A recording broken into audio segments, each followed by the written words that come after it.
Let me put this, I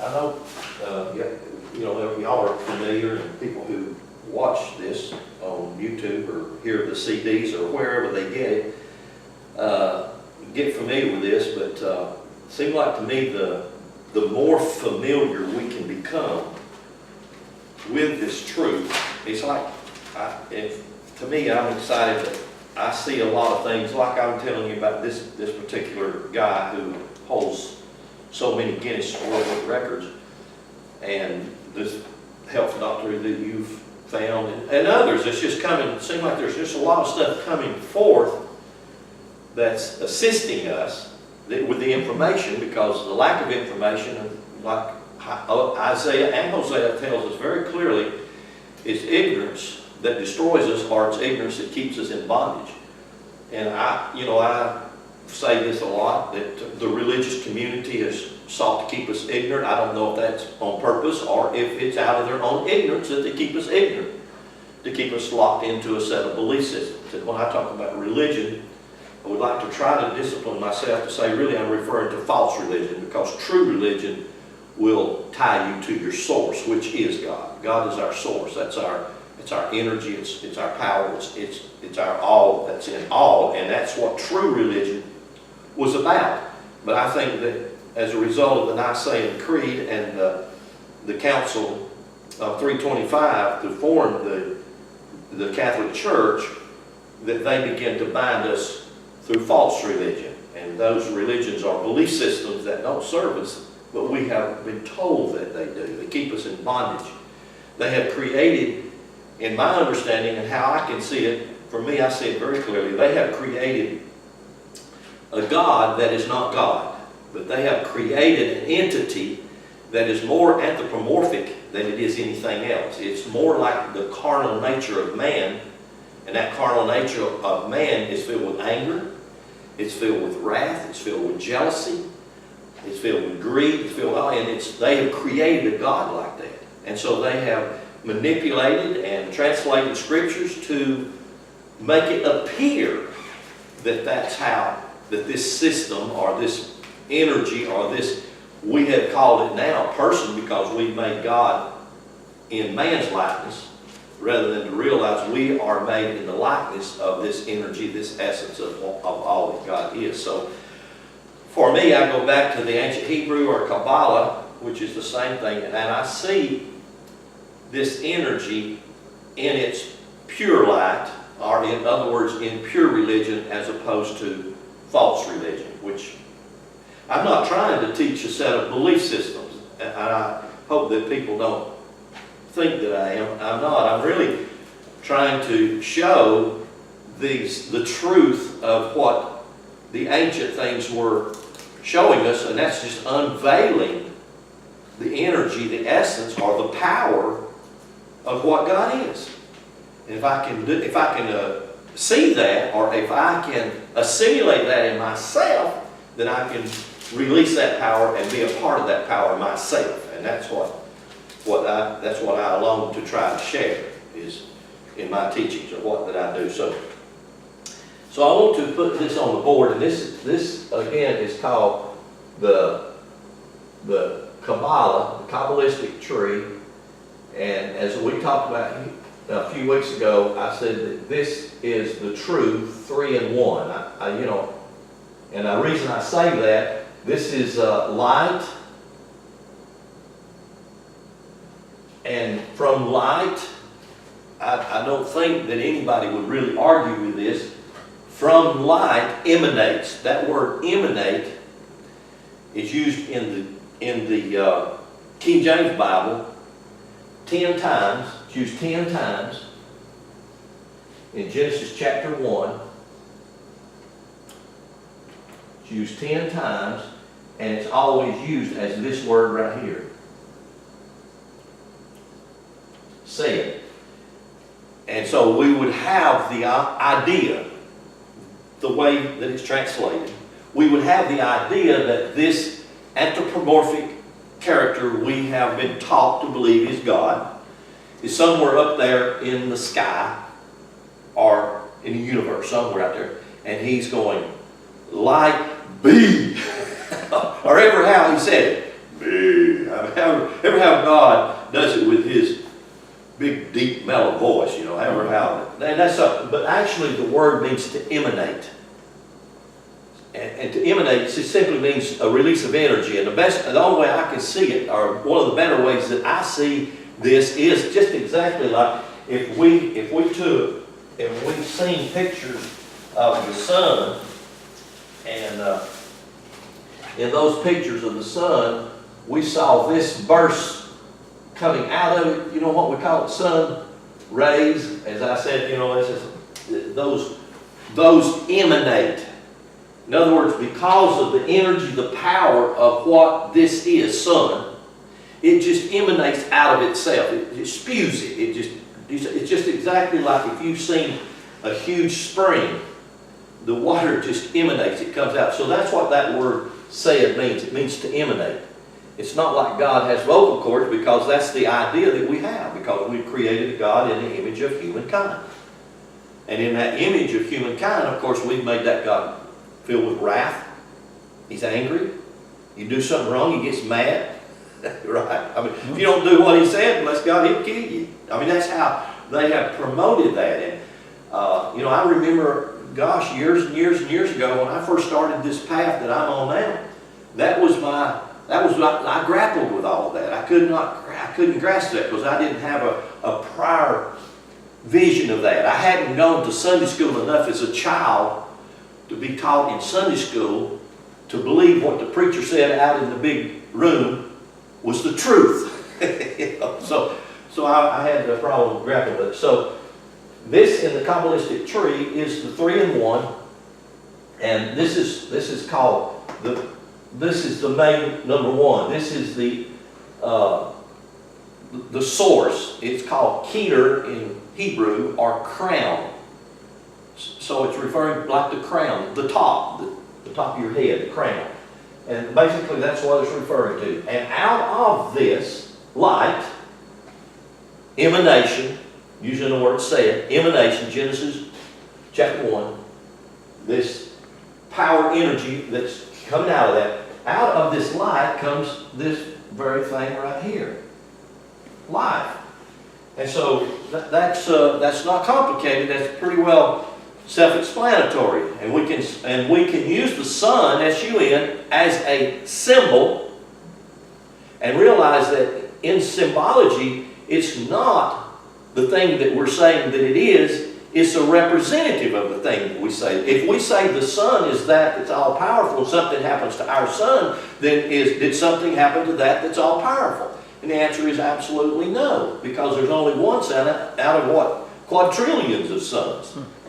You see, and so they're symbols of this energy, this source. And you know, people because we have had a lack of understanding and a lack of teaching on typology, allegory, myths, etc., and we've had a lack of that kind of teaching, we look at stuff and we make it literal.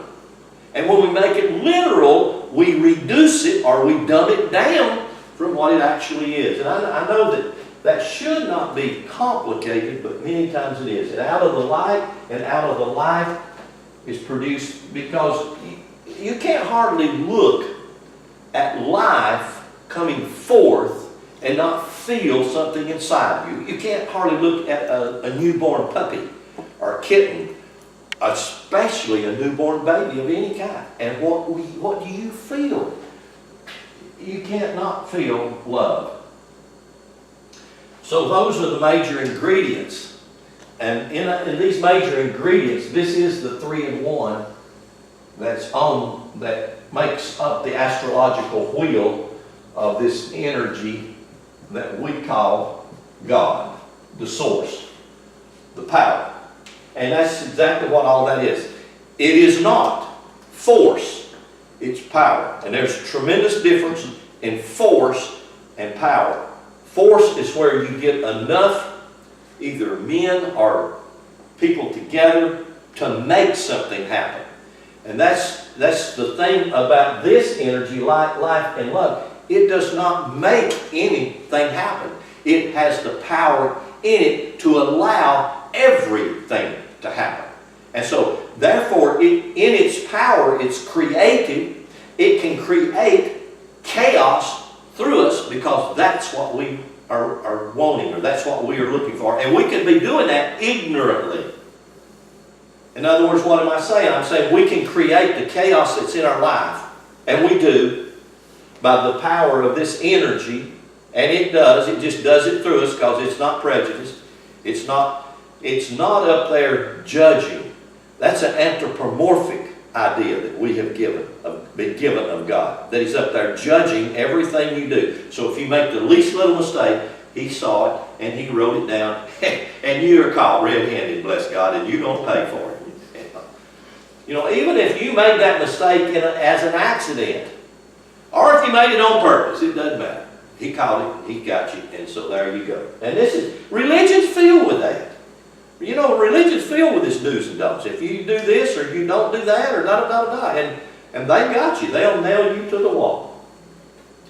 So, this is the three that's in one. This is God, this is the source, this is power, this is energy, and it duplicates itself, and the way it does it is this method right here. And in other words, it just reproduces itself. And I can say that this right here is associated with the Hebrew glip aleph. But in the Hebrew glip aleph, which is called, number one, it has this principle in it. It has the principle of life and death. And they seem that they would be opposite, but they're not. In death is life. In life is death. And you know that seems like that's a very contradictory thing, but it's not. It's a part of the process of manifestation. Because you can't manifest anything unless you have positive, which is called male, and a negative, which is called female. And this whole male, female, positive, negative, good, evil, it's all through the Old Testament Scripture. Old Testament Scriptures are based in this whole concept. In everything, whether it's the temple of Moses in the wilderness, whether it's the temple of Solomon, none of these things were literal, and yet we're told that they are literal, but they're not literal. They've never been any portion of any of them found. They've never ever found where there was a temple of Solomon. Never have. They've never found any article, anything that even resembles something of a tabernacle in the wilderness. Moses and that people. They've actually never found an exit of any people out of Egypt. It just don't exist. All of these phenomenal stories that are given to us are typologies of the very thing that God loves more than anything. And that is this very thing right here.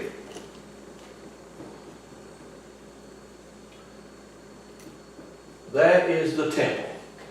What is the temple? The temple is the house, which is the container, which is you. I mean, everything. And so anything that you see on this earth, whether it's a tree, whether it's an animal, whether it's a bird, whether it's a fish, whether it's a butterfly, it's a picture of you. It is a part of you. It makes up you. It's something that the more we study it, we would find out something in that's in me. If I study these different things, the more, and that's why that in Egyptian mythology you see all of these bizarre things. And again, the problem with religion, false religion, is it wants you to look at these things and view these things as literal.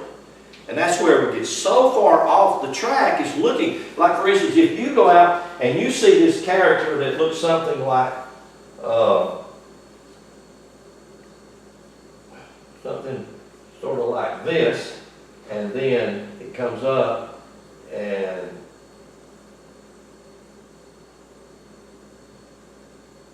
it looks like that. that. In other words, it's a horse with a man's head. You say, oh yeah, they used to make those things. That's what, you know, haven't we been taught that? Come on, because why? You see these things. That's inside you. It's trying to show us that there is an animal in the human.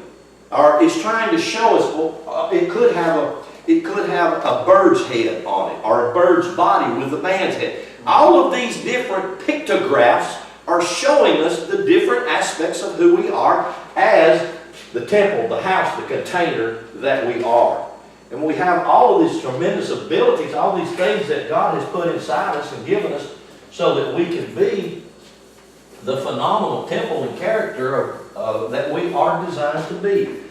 So, this 3-in-1, God, so that it has something that will contain it, or something that it can express itself through, builds you and me. We become the building place. So this is this in Hebrew is called chokmah, and this in Hebrew is called binah. Chokmah and binah, male and female. Wisdom. This is wisdom. Chokmah is the same thing as wisdom, and binah is the same thing as understanding. Same thing. So wisdom and understanding. And everybody has wisdom. Everybody has understanding. But here's one of the things that we don't, many times we don't see and we don't know. And I talk about this because it's in here. This is the window. It's called da'at in Hebrew. D-A-A-T-H. It's called da'at in Hebrew. And it's there, but it's not there. It's almost like the pineal gland. We talk about being the eye of God. But this da'at is the window that brings this divine essence, divine power, 3-in-1, into this material manifestation. And it's through that, we have a word in Greek that's used, apocalyptos, which means revelation. So we have a book in the end of our Bible that's called the Book of Revelation. And actually, in Greek, it's the apocalypsis. So it's actually the da'at, or the unveiling. What is it unveiling? What is it? It means if you can't see this table because it's got a cover on it, and I jerk the cover off of it, I would be unveiling the table so that you can see exactly what the table is. Well, if you take a book in the end of this compilation of books that we call Scripture and call it Revelation, that word works okay too, because if we realize the revelation is the unveiling. What is it unveiling? Is it unveiling things that's going to happen in the future, things that happened in the past? No, it's unveiling this very thing that the whole book is about. It's unveiling the temple, the house, the container. I mean, you know, God has gone to so many extremes to try to show us. Not to try to show somebody else. Not to try to get us familiar with what all they do. Not to get us to become a community of people that's right, and we got to fight against the community of people that's wrong. I mean, dear God, we've been filled with that kind of mentality for thousands of years. And that's not what any of it's about. It's about showing me, as the container of the house, is showing me who I am. And the war is actually inside me. It's not with me and my neighbor. It's not me with my partner. It's me. And if I can get a clearer picture of that, I can settle a lot of the issues I've got with humanity or with whoever. You see what I'm saying? So, getting this da'at, revelation, which if I get this is da'at is called knowledge. So knowledge. If I get this da'at, knowledge, and I begin to get a comprehension of the 3-in-1, and I realize I am a reproduction of that. I'm a visible, physical manifestation of that. So for me to say that I am God, or that I am as God is perfect and accurate. But for me to think that I am all that God is ridiculous and wrong. So is there a contradiction? No, if you said, look, I've got a cup of ocean water Did I mean I had the whole ocean? Absolutely not. But I do, whatever the ocean is, I have in a cup of water. So if I realize that I am what God is, I realize I am all-powerful. I am filled with light, life, and love. I am all of those attributes that God is. And so if I learn how to work those, or I learn how to release them into my life, then I can release them and I can begin to build the very thing that God designed me to be, build the things that God said that I am. So the next, and this unfolds in threes, threes, and threes. And I'll show you the next set of these is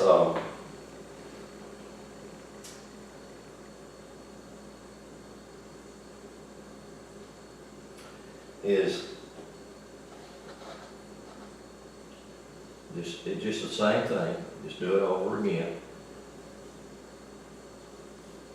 And this one right here is called Netzach. And it actually is referring to the victory. Referring to victory. And this one over here is called Hud. And it's referring to splendor. So if you look at this, on the Kabbalistic tree, you begin to see that this is referring to the physical body. It's the stick man. I use a stick man because the stick man always represents, in my analogy or in my thinking, it's always referring to the physical body. Because the physical body, the Kabbalistic tree, is this. It's the temple, it's the house, it's the container, it's you and me. And so Scripture becomes that instrument for me that's filled with that. And we use a simple Scripture that most everybody is familiar with, if not, they can get very familiar with it. And that's 1 Corinthians chapter 3. So just look at 1 Corinthians chapter 3 with me. And it doesn't hurt to remind myself of it just by reading it. 1 Corinthians chapter 3. Just one. And this scripture is so clear, it just, it's hard to get around the idea that it's not as clear as it is. 1 Corinthians chapter 3, verse 16. And what does it say? Everybody see? No, you not that you are. No, you don't. You don't. And so the idea is it's not believe. Don't you believe it? Because it ain't going to do you good to believe it. To know it is the difference. You can believe it. Yeah, I believe it. But not know it. Yeah, that's generally where our problem is. We don't cross the bridge of believing and burn the bridge of believing down and get to the point of, bless God, I know this. I mean, I know this. Nobody's going to take this away from me. I know this. I know who I am. And I know that in my true being, I am free. I'm powerful. But yet I live in a society or in a religious system that doesn't allow me to be free or doesn't allow me to be powerful. It puts me in a box of believing this about myself. You got to believe it. You're just a sinner. And you're hell bound if something don't happen. If you don't get straightened out and get fixed up, you're going to go to hell. That's just the way it is. Look at the next page, chapter 6, same thing. And of course, Paul uses this analogy, and I talk about this understanding of the book of 1 Corinthians. It's a simple breakdown. In the first 6 chapters, Paul is actually addressing things that the Corinthian church wrote to him about their ideas and concepts. And he's addressing those ideas and concepts from a Gnostic point of view. And if I can understand that, coming from a Gnostic point of view, which is what true Christianity is, it's Gnosticism. If it comes from a Gnostic point of view, I realize the word gnosis is actually the word knowing. That's the word for knowing. It's not pistis, which is the word for believing. Believing is a concept and an idea that you can be taught. And it can be wrong, but you can still believe it. Has that ever happened to any of us? I mean, every one of us are in bed, literally married to ideas and beliefs. I mean, bless God, just ain't gonna lie. I mean, it's hard to tear them loose from us. You ever notice that? I mean, I'm gonna hold on to this, and I mean, you ain't taking this belief away from me now. You already took a bunch of them, but you ain't getting the rest of my beliefs. I got them.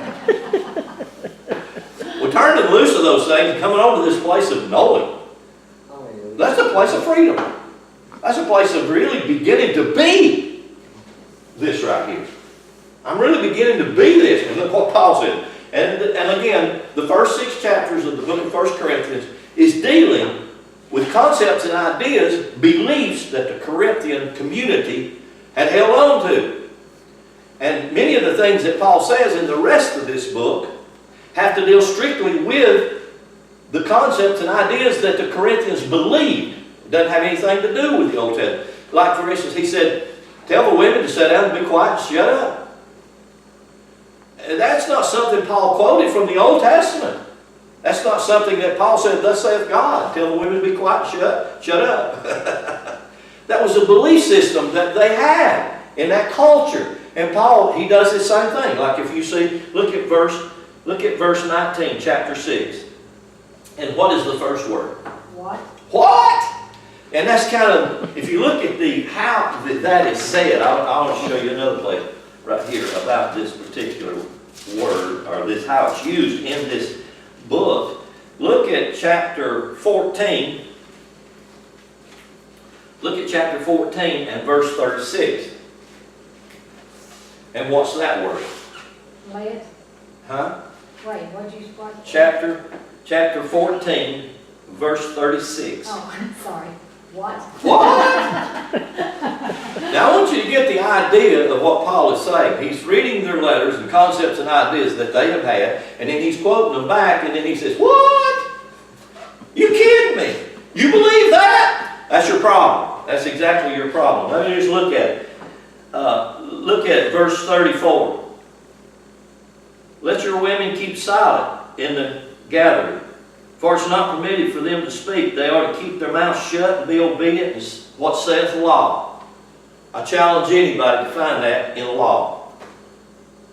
Because if you read that and you think it's in the Old Testament, because you've already been taught to believe that the Old Testament is the book of the law. And so now in your beliefs got you bound up, and you can't see the truth. In other words, we can't divorce ourselves from these things that tie us and bind us. We stay married to them. And look what he says. He said, let your women keep silent, da-da-da-da-da, verse 35. And if they will learn anything, tell them to learn it from their husband at home. Bless God. That's a pretty good deal for us men, ain't it?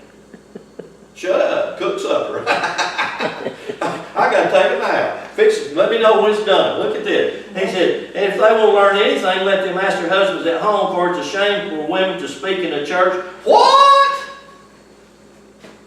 Look at that. I mean, it's right there in your own mind. What? Are you kidding me? You better not do that, you idiot.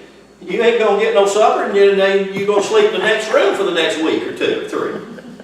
I mean, you know, can you see that? I mean, why we can't see that? Because religion blinds us. We can't see who we really are, religion. So he says, what? Came the word of God from you, or did it come to you, Owen? He said, you got to be kidding. Notice a big question. You're kidding me. So you come back over here at chapter 6, and that's just a touch of all that's done with this book. You know, sometime I would love to take a month or 2 or 3 months and just exegete the book of 1 Corinthians, because it is not what religion has taught you and me that it is. It's filled with beautiful truth, like I'm trying to share, that once we begin to embrace it and we own it, we begin to know it, we begin to see that we truly are the temple. We truly are the 3 in 1. We truly are light, life, and love. We truly are at the core of our being. There's no anger, no hate, no judgment, none of these things, because you cannot find that in light, life, and love. You can't find judgment. You can't find someone that says, I'm going to do this, and bless God, if you don't stay in the lines of it, then I'm going to do this. In other words, that is love based on conditions. And you can't find anywhere that love is based on conditions when it comes from the source, which is God, because it's unconditional. I mean, we have to begin to see that and own that and embrace that and know that. That God's not mad at me because I did or I didn't did. But in religion, now they're going to pray for you now because you did. You got caught. You're in trouble. What? Verse 19, what? Know you not that your body, he even makes it real clear and specific here. What is it? Don't you know that your body is the temple? It's the house. It's the container. It's the place where God, the Holy Spirit of God, lives, moves, and has his being. And that's not because you spoke in tongues. That's not because you did anything. That's because you breathed. Because when we really begin to look at what the Holy Spirit of God is, we really begin to see it's the breath. Why? There's life in it. It tells us that Genesis 2:7. I breathed the breath of life into them. This 3-in-1 aspect of God, like life and love, becomes the major driving force of our physical being. And the more that we can see that, the more that we can understand that, the more that we can begin to realize it, we'll begin to see who we are. Just a little note here that I wrote this morning earlier. False religion made these terms anthropomorphic. These terms right here, light, life, and love, are the term God, power, source. They made that term anthropomorphic. And having made the term anthropomorphic, they attach human characteristics to it. Thus, God becomes a man human with flesh characteristics in the Old Testament. And that's what really messes up the minds of most all Christians, is trying to get their head around this angry, judgmental, wrathful God of the Old Testament, as opposed to this different concept that we learn through Jesus of a loving Father that's not filled with anger and wrath. Because Jesus makes it very clear, don't judge, because whatever you judge, it's measured back to you for that. Well, if Jesus is making this clear for us not to judge, do you not think that that's a part of the concept and the idea? Because he says, what I'm saying is not me, it's the Father in me that's doing this or that's saying this. So, and when we begin to learn these things, we will quit our judgments, and then we won't be receiving the repercussions of them, because we do judge. And it goes back to this thing that's just constantly stirring inside me, is I don't want to get into a conversation that will enhance the problem that somebody else is in by repeating their problem. And that's so easy to do. I get caught in that. I get trapped in that, and then I'm trying to catch myself and say, I want to rephrase what I would say about that. Just like, pray for so-and-so because they got da-da-da-da-da. And then I repeat the problem and I'm just enhancing the problem and actually agreeing with it. So how in the world am I going to help them get free from it? You understand? Power of the Word, the power of the seed that we sow is so phenomenal because of the emanation, the said, that God said. What is that? That's a seed song. A seed reproduces after its own kind. So for me to come back to a place where I am keeping guard over my house, and to keep guard over my house, I want to pay attention to what's coming into it and what's going out of it. And that responsibility is nobody's but mine. And I can't put that responsibility on anybody. Even though I try, and even though we like to do that, well, it's your fault. It's your fault. And we come to realize it ain't nobody's fault, right? It ain't nobody's fault. So actually, I'm just going to kind of quit here because I wanted to get into the temple of Moses in the wilderness. I want to look at that temple, and I want to try to exegete that temple to see how we can see in that temple this whole structure of this Kabbalistic, this is called the Kabbalistic tree of life. And just like I said at the beginning, the word said in Genesis 1 actually is the word emanate, and it's there 10 times. If you look at this, you got 1, 2, 3, 4, 5, 6, 7, 8, 9, 10. You have 10 what's called sephirots. Sephiroth in Hebrew means points of energy. And you have to connect, this is called Malkut. It's referring to the kingdom. And the kingdom is right here on earth. And actually it's found in the Hebrew word eretz. And so I'm not even going to get into that so much about that word this morning. I just don't have the time, but I wanted to get into it sometime, maybe next week, because when we start to see the word, that's how it's spelled in Hebrew, Aleph, Resh, Tesada. And it's called eretz. When we start to see the power that's in this word, and we begin to realize that this word is referring to the earth, that is the kingdom. You understand, kingdom? Kingdom is domain, right? If you have a kingdom, you have a domain in which you are over. And if you are king, which that's exactly what it tells you in the book of Revelation, the unveiling of who you are, tells you very clearly that you are both a king and you are both a priest. And your kingdom is the realm of your domain. That's where your feet, wherever you're touching the ground, wherever you are in this dominion, in this place, that's where your kingdom is at. So you're king of your kingdom. So you begin to direct your kingdom. And that's exactly what it tells you in Genesis 1:1 when it says about heaven and earth, the place of your domain. So whatever situation that you are in, you are the king and Absolutely. no matter what. No matter what it is. And nobody else is the king of it. God out yonder ain't the king of it, because God in here, that is you, visibly manifest, is the king of it. And it's a matter of tapping into that power, that energy. And I'm just throwing a thing out there about Wim Hof. I think he is really a missing link in the real meaning of breath. I think that they knew this years and years ago. I think that thousands of years ago they understood this methodology or the understanding of the breath. I mean, the Hebrews did. It's all through the Hebrew Bible. But it's just been laying there like a diamond, like a big chunk of gold that we haven't seen it. We didn't know we had this treasure in this earthen vessel. And I think it's a matter of us unveiling all of these phenomenal treasures that we have. Which brings me to something that I've been chewing and meditating on, W-E-A-L-T-H, wealth.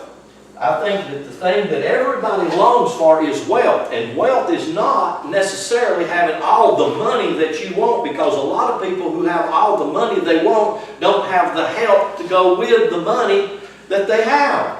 So wealth is not money in my mindset. Wealth is the ability to have your needs met by supply. I mean, you can only spend so much. Even though if you have multi-millions, you can spend $1 million at a time. What good it is, I don't know. But it's not money. When I'm talking about wealth, I'm not just talking about money. I'm talking about your health. I'm talking about your peace of mind. I'm talking about your well-being. If you have those things, peace of mind, if you have health, and you have what you need to supply your needs, then you have wealth. And here's what I think that God wants us to have: wealth, strength,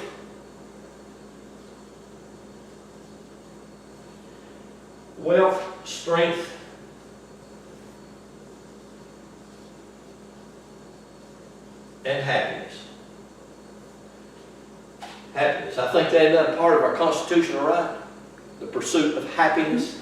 I think that's a part of our constitutional right. Now, I think that when we begin to get those, we will get wealthy, we will get strong, and we will become happy as a result. And people are longing all the time, why am I not happy? What makes me happy?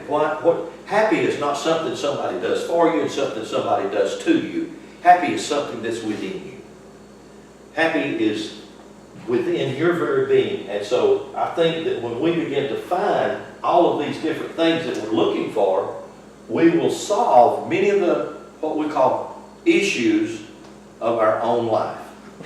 And as a result of that, we will begin to experience wealth, strength, and happiness. Okay? Yeah. All quit right there. And I wanted to, like I said, I want to get into some things next week with the tabernacle with Moses and look at some more. You're talking about that word said and emanate. Said sounds like just a one-time thing. I said it and it's done. Mhm. And emanate, it seems like it's constant. Yes, and it is. It's not a, that's right, So it should be say instead of said, right? it's not like it's said and it's done, it's over with. It is a constant emanating, saying, constantly. Because we have the idea by religion, God said it, that's it, it's over and done, ain't doing it no more. Moving on to something And else. so we have God stuck back there. You know, it's like I constantly point out, and I even have begun to hear people say it back to me. I've constantly pointed out, John 1:1, Genesis 1:1 ain't nowhere near referring to the same thing. In the beginning, John 1:1, in the beginning was the Word. It's not ever, God is not ever, in the beginning was the Word, and the Word was God. So that puts it all past in something that God was. That's what religion wants me to believe. God was that. Oh yes, God did that. Well, He's not doing it no more. No, God's not doing it no more. God's done all He's going to do. He's going to go back home, back to His big old mansion in heaven, and no, He ain't doing that no more. He's not splitting Red Seas. No, He's not making axe heads float. No, He don't need to do that no more. God was. Well, who wants to serve a dead God? Who wants to be worshiping something that was? That's where we get stuck in religion. So yeah, God is saying it's emanation. It's constantly coming forth. Constantly speaking out of me. It's a good point, Kurt. Constantly, it's coming up. And it's up to me to get in tune to that, you know. And that's what we're doing. We're learning to be in tune.